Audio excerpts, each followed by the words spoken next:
Bismillah, Assalamualaikum warahmatullahi wabarakatuh.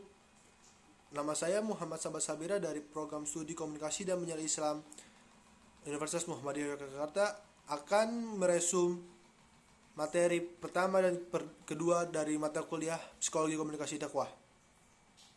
Materi pertama yaitu sensasi dan memori dalam komunikasi.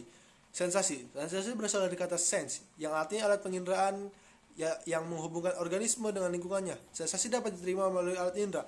Indera penerima dibagi menjadi 3 sesuai dengan sumber informasi. Sumber informasi yaitu informasi yang berasal dari dunia luar, eksternal, dari dalam diri, internal. Sumber informasi eksternal diterima oleh indera eksteroseptor, mata, telinga, sedangkan informasi dari dalam diri diterima oleh indera interoseptor, sistem peredaran darah. Gerakan tubuh diindra oleh proprioseptor, misal organ vestibular. B. Memori. Dalam komunikasi intrapersonal, memori yang memegang peranan penting dalam mempengaruhi baik persepsi maupun berpikir. Memori adalah sistem yang sangat berstruktur, yang menyebabkan organisme sanggup merekam fakta tentang dunia dan menggunakan pengetahuannya untuk membimbing perilakunya.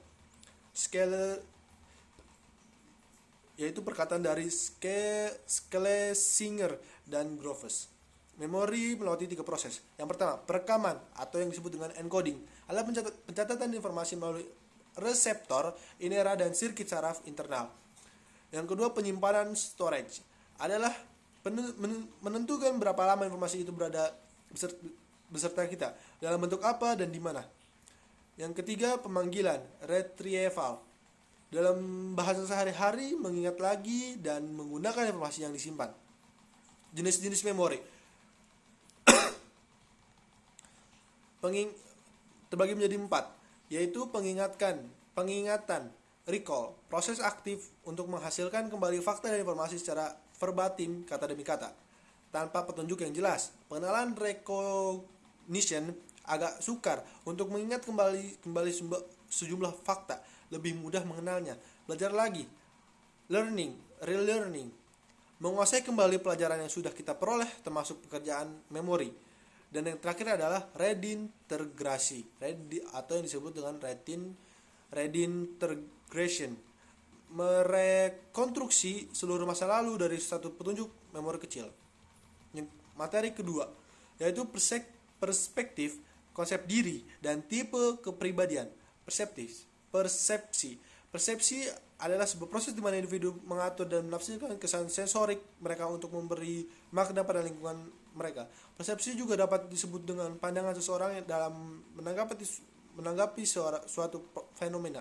Pada dasarnya persepsi dikelompokkan menjadi beberapa kelompok, antara lain yang pertama, persepsi individual, yaitu cara pandang seseorang terhadap dirinya sendiri. Yang kedua, persepsi fisis, yaitu cara pandang seseorang terhadap fisiknya sendiri. Yang ketiga adalah persepsi sosial, yaitu cara pandang seseorang terhadap respon lingkungan sosial di sekitarnya. B. Konsep diri. Pada dasarnya konsep diri adalah kumpulan keyakinan yang dipegang seseorang tentang diri sendiri dan tanggapan orang lain. Ia mewujudkan jawaban atas pertanyaan, who am I? Konsep diri adalah istilah yang digunakan untuk mengevaluasi atau memandang dirinya sendiri.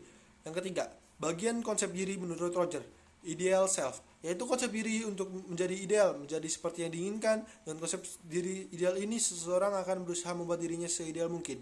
Yang kedua, self-image, yaitu cara untuk seseorang melihat bagaimana keadaan dirinya sendiri dalam berbagai keadaan. Yang ketiga, self-esteem, yaitu lebih cenderung kepada perasaan dari kepantasan diri atau harga diri. Tipe konsep diri terbagi menjadi 2, yaitu konsep diri positif. Konsep diri positif adalah cara pikir mengenai konsep diri dalam hal-hal yang baik atau positif. Misalnya, seorang yang merasa dirinya adalah orang yang pandai secara individu. C. Konsep diri negatif. B. Konsep diri negatif. Konsep diri negatif adalah cara pikir mengenai konsep diri dalam hal yang buruk atau negatif. Konsep ini juga biasa disebut dengan sifat pesimis. Misalnya, seseorang yang merasa tidak berpengalaman yang membuat dirinya malas dalam mencari pekerjaan. Faktor yang mempengaruhi konsep diri antara lain adalah usia, agama, jenis kelamin, dan orientasi seksual. Dan manfaat dari konsep diri adalah memaksimalkan potensi diri seseorang, membuat seseorang dalam meraih keinginan, menghindarkan dari kebiasaan sabotase kepribadian, membantu seseorang dalam mengatasi masalah. C. Tipe kepribadian. Tipe kepribadian adalah segala bentuk perilaku, sifat, dan tingkah laku yang menonjol pada diri seseorang. Setiap orang memiliki tipe kepribadian yang berbeda-beda.